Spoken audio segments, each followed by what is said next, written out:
আসসালামু আলাইকুম প্রিয় দর্শক, চলে আসলাম আজকের 30শে মার্চ সোমবার 2026 এই মুহূর্তের গুরুত্বপূর্ণ মেঘবৃষ্টি, নিম্নচাপ, শিলাবৃষ্টি, কালবৈশাখী ঝড় এবং আবহাওয়ার নতুন আপডেট নিয়ে। আজ রাত থেকে পরবর্তী 24 ঘন্টার মধ্যেই দেশের দিকে আসতে চলেছে ভয়ঙ্কর কালবৈশাখী ঝড়, অতি ভারী বৃষ্টি ও বিক্ষিপ্ত শিলাবৃষ্টিপাত। আবহাওয়া অধিদপ্তরের বিশেষ সতর্কবার্তা জারি, বঙ্গোপসাগরে ঘনীভূত হয়েছে লঘুচাপ। কিছুক্ষণের মধ্যেই উপকূলীয় অঞ্চলগুলোতে ভয়ঙ্কর ঝড় বৃষ্টির সতর্কবার্তা। মুহূর্তের মধ্যেই ঘন্টায় 70 থেকে 80 কিলোমিটার বেগে কালবৈশাখী ঝড়ে লন্ডভন্ড হতে পারে দুই বাংলার একাধিক জেলা। এছাড়াও পরবর্তী 48 ঘন্টার মধ্যেই আসতে চলেছে ভয়ঙ্কর তাপপ্রবাহ অগ্নি। তীব্র গরমে পূর্বে বাংলা তাপমাত্রা পরিস্থিতি উঠে যেতে পারে 42 ডিগ্রি সেলসিয়াসের উপরে।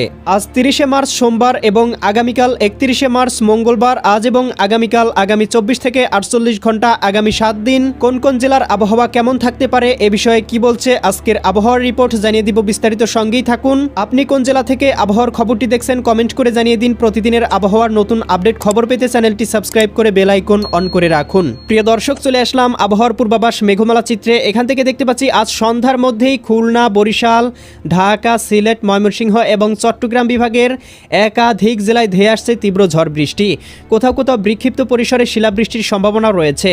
আমরা দেখতে পাচ্ছি ঢাকা, নারায়ণগঞ্জ, মুন্সিগঞ্জ, গাজীপুর, মানিকগঞ্জ, নরসিংদী, টাঙ্গাইল, ফরিদপুর, রাজবাড়ী, মাদারীপুর, শরীয়তপুর, গোপালগঞ্জ, কিশোরগঞ্জ জেলাগুলোতে কোথাও কোথাও সর্বোচ্চ 8 থেকে 10 মিলিমিটার পরিসরে বৃষ্টিপাতের সম্ভাবনা রয়েছে।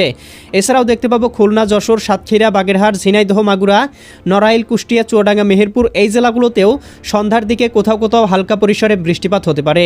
এছাড়াও দেখতে পাবো এদিকে চট্টগ্রাম বিভাগের কয়েকটি অঞ্চল, কুমিল্লা, চাঁদপুর, ব্রাহ্মণবাড়িয়া, এছাড়াও সিলেট, সুনামগঞ্জ, হবিগঞ্জ, মৌলভীবাজার, ময়মনসিংহ, জামালপুর, শেরপুর, নেত্রকোনা এই জেলাগুলোতেও 1 থেকে 5-7 মিলিমিটার পর্যন্ত বৃষ্টিপাত হতে পারে।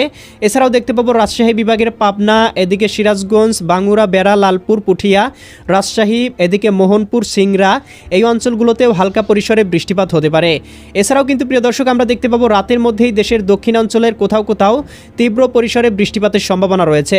বিশেষ করে দেখতে পাবো খুলনা বিভাগ, ভারতের ত্রিপুরা রাজ্যের আকাশগুলোতে গভীর মেঘমালা থাকতে পারে। এদিকে দেখতে পাচ্ছি সাতক্ষীরা, খুলনা, টুঙ্গিপাড়া, গোপীনাথপুর, অভয়নগর, নড়াইল, যশোর, এদিকে করচাঁদপুর, মাগুরা, এদিকে বালিয়াকান্দি, পাংশা, আলমডাঙ্গা, মেহেরপুর, ভেড়ামারা এই অঞ্চলগুলোতে ভারী থেকে অতি ভারী বৃষ্টিপাত হতে পারে। একই সাথে মাদারীপুর, এদিকে গোপীনাথপুর, এদিকে রয়েছে মাকসুদপুর, শিবচর, হাজীগঞ্জ, লাকসাম, কুমিল্লা, এদিকে চাঁদপুর, ব্রাহ্মণবাড়িয়া, ঢাকা, ধামরাই, এদিকে শিবালয়া, নগরপুর, টাঙ্গাইল এই অঞ্চলগুলোতেও হালকা পরিসরে বৃষ্টিপাত হতে পারে। এদিকে দেখতে পাবো চট্টগ্রাম, দীঘিনালা, খাগড়াছড়ি, লংদু এই অঞ্চলগুলোতেও হালকা থেকে মাঝারি ধরনের বৃষ্টি হতে পারে। এদিকে সিলেট, সুনামগঞ্জ, হবিগঞ্জ, মৌলভীবাজার জেলাগুলোতেও দেখতে পাবো সর্বোচ্চ 2 থেকে 5 মিলিমিটার পর্যন্ত রাতের মধ্যেই বৃষ্টিপাত হতে পারে। আমরা দেখতে পাবো মধ্যরাতের দিকে বৃষ্টি প্রবাহটি কিন্তু চট্টগ্রাম বিভাগের উপর অবস্থান করবে, যার প্রভাবে এদিকে দীঘিনালা, খাগড়াছড়ি, লংদু, মানিকছড়ি, ফাটিকছড়ি, রাঙামাটি, বিলাইছড়ি, হাটহাজারি, চঙ্গলনিয়া, বেলোনিয়া, চৌমুহানি, রায়পুর, হাজীগঞ্জ, লাকসাম, কুমিল্লা, ব্রাহ্মণপাড়া, হোমনা, ব্রাহ্মণবাড়িয়া, ভারতের আগরতলা, উদয়পুর, আরামপুর, আমবাসা, কুমারঘাট, ধর্মনগর, এদিকে দেখতে পাচ্ছি বাংলাদেশের সিলেট বিভাগের এদিকে জকিগঞ্জ, জয়ন্তীপুর, চারখাই, চতকবাজার, বিশ্বম্ভরপুর, ফেনারবাগ, এদিকে জগন্নাথপুর, সিলেট, এদিকে বড়লেখা, কুলৌরা, মৌলভীবাজার, কামালগঞ্জ, এদিকে বালাগঞ্জ, বানিয়াচং, হবিগঞ্জ অঞ্চলগুলোতেও ভারী থেকে অতি ভারী বৃষ্টিপাত হতে পারে। ময়মনসিংহ বিভাগে দেখতে পাবো এদিকে রয়েছে নেত্রকোনা, ফুলপুর, নলিতাবাড়ি, এদিকে কেন্দুয়া, কিশোরগঞ্জ অঞ্চলগুলোতেও হালকা থেকে মাঝারি ধরনের বৃষ্টি হতে পারে। শেষ রাতের দিকে দেখতে পাবো সিলেট বিভাগ এবং ময়মনসিংহ বিভাগে বৃষ্টি প্রবাহ অব্যাহত থাকতে পারে। সেই সাথে ভারতের ত্রিপুরা রাজ্যে মেঘমালা থাকতে পারে।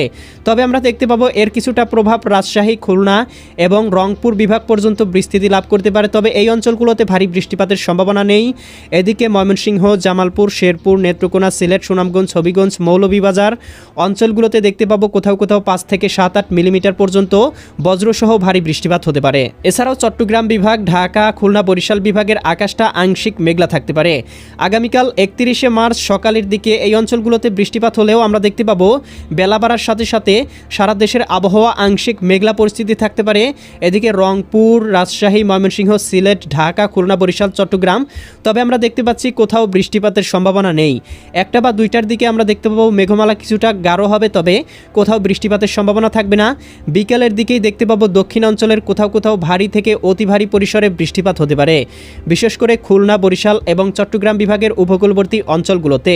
চট্টগ্রাম, কক্সবাজার, রাঙামাটি, বান্দরবান, খাগড়াছড়ি, নোয়াখালী, লক্ষ্মীপুর, ফেনী, কুমিল্লা, চাঁদপুর, ব্রাহ্মণবাড়িয়া, ভারতের ভারতের ত্রিপুরা রাজ্য, আগরতলা, উদয়পুর, আরামপুর, আমবাসা, এদিকে কুমারঘাট, এদিকে দেখতে পাচ্ছি বরিশাল, পটুয়াখালী, ভোলা, বরগুনা, ঝালকাঠি, পিরোজপুর, খুলনা, যশোর, সাতক্ষীরা, বাগেরহাট, ঝিনাইদহ, মাগুরা এই অঞ্চলগুলোতে কোথাও কোথাও ভারী থেকে অতি ভারী পরিসরে বৃষ্টিপাত হতে পারে আগামীকাল 31শে মার্চ বিকেলের দিকে।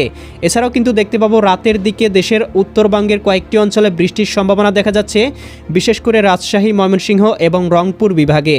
এদিকে দেখতে পাচ্ছি রাজশাহী, সিরাজগঞ্জ, বগুড়া, পাবনা, নাটোর, নওগাঁ, চাঁপাইনবাবগঞ্জ, জয়পুরহাট জেলাগুলোতে সর্বোচ্চ 10 থেকে 12 মিলিমিটার পর্যন্ত বৃষ্টিপাত হতে পারে। ময়মনসিংহ, জামালপুর, শেরপুর, নেত্রকোনা জেলাগুলোতে সর্বোচ্চ 5 থেকে 7 মিলিমিটার এবং দেখতে পাবো রংপুর বিভাগের কয়েকটি অঞ্চলে হালকা পরিসরে বৃষ্টিপাত হতে পারে।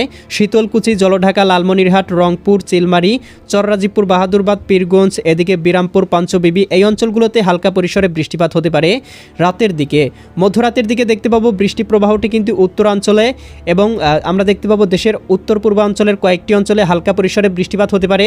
বিশেষ করে দেখতে পাবো এদিকে সিলেট, সুনামগঞ্জ, হবিগঞ্জ, মৌলভীবাজার এবং রংপুর বিভাগের রংপুর, গাইবান্ধা, কুড়িগ্রাম, নীলফামারী, লালমনিরহাট, দিনাজপুর, ঠাকুরগাঁও, পঞ্চগড় এই জেলাগুলোতে হালকা পরিসরে বৃষ্টিপাতের সম্ভাবনা রয়েছে। এছাড়া কিন্তু দেখতে পাবো আগামী 1 এপ্রিলের দিকেও দেশে কিন্তু ভারী পরিসরে বৃষ্টিপাতের সম্ভাবনা লক্ষ্য করা যাচ্ছে। বিশেষ করে এদিকে দেখতে পাবো দেশের উত্তর এবং উত্তর পূর্বাঞ্চলের জেলাগুলোতে ভারী পরিসরে বৃষ্টিপাত হতে পারে। এদিকে দেখতে পাচ্ছি ভারতের ত্রিপুরা রাজ্যে গভীর বৃষ্টিপাতের সম্ভাবনা রয়েছে, বিক্ষিপ্ত শিলাবৃষ্টির সম্ভাবনা রয়েছে। সিলেট বিভাগের জেলাগুলোতেও বিক্ষিপ্ত পরিসরে বৃষ্টিপাতের সম্ভাবনা রয়েছে আগামী 1 এপ্রিলের দিকে এবং চট্টগ্রাম বিভাগেও বিক্ষিপ্ত পরিসরে বৃষ্টিপাত হতে পারে। এছাড়া ঢাকা, খুলনা, বরিশাল, এদিকে রাজশাহী, ময়মনসিংহ, রংপুর বিভাগের আকাশ আংশিক মেঘলা থাকলেও খুব একটা বৃষ্টিপাতের সম্ভাবনা নেই। ভারতের পশ্চিমবঙ্গ, কলকাতা, খড়গপুর, চন্দননগর, আরামবাগ, মুর্শিদাবাদ, কাটোয়া, দুর্গাপুর, শান্তিপুর, বর্ধমান এই জেলাগুলোর আকাশও আংশিক মেঘলা থাকতে পারে। তবে এই মেঘ থেকে কোথাও বৃষ্টিপাতের সম্ভাবনা নেই। আমরা দেখতে পাবো 1 এপ্রিল বিকাল থেকেই দেশের আবহাওয়া আস্তে আস্তে পরিষ্কার হতে শুরু করবে এবং আমরা দেখতে পাবো 2 এপ্রিল বৃহস্পতিবার থেকেই দেশের আকাশ থেকে একেবারে মেঘমালা উধাও হয়ে যাবে এবং একটি তাপপ্রবাহ কিন্তু তৈরি হতে পারে। প্রিয় দর্শক, আমরা দেখতে পাবো আগামী 2 এপ্রিল বৃহস্পতিবার থেকেই তীব্র তাপপ্রবাহে পড়তে শুরু করবে বাংলা। তাপমাত্রা পরিস্থিতি আমরা উপগ্রহ স্যাটেলাইট চিত্র থেকেই দেখতে পাচ্ছি কোথাও কোথাও 36 থেকে 37 ডিগ্রি সেলসিয়াসে উঠে যেতে পারে। অর্থাৎ আমরা দেখতে পাবো সাধারণভাবে তাপমাত্রা 40 থেকে 42 ডিগ্রি সেলসিয়াসের উপরে উঠে যেতে পারে। এই মুহূর্তের ইউরোপিয়ান উপগ্রহ স্যাটেলাইট চিত্র থেকে দেখতে পাচ্ছি দেশের আকাশে আংশিক পরিসরে মেঘমালা রয়েছে, তবে এই মেঘ থেকে কোথাও বৃষ্টি বা ভারী পরিসরে বৃষ্টিপাতের কোনো সতর্কবার্তা দেখা যাচ্ছে না।